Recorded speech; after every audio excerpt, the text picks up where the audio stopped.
Today is day 4 on my raw vegan challenge. I didn't want to overdo it with the videos for the 45 days.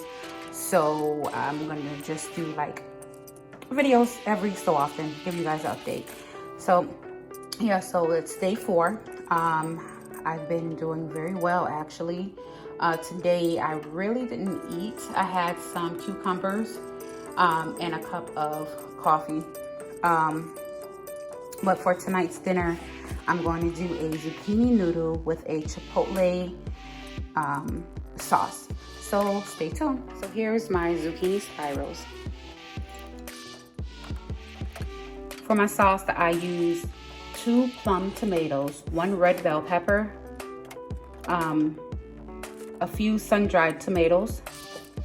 I also put in a half a cup of almonds.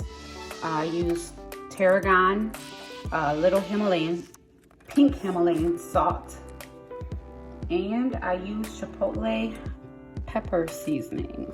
So I'm gonna mix it up and see what we get. Here's the noodles, zucchini noodles.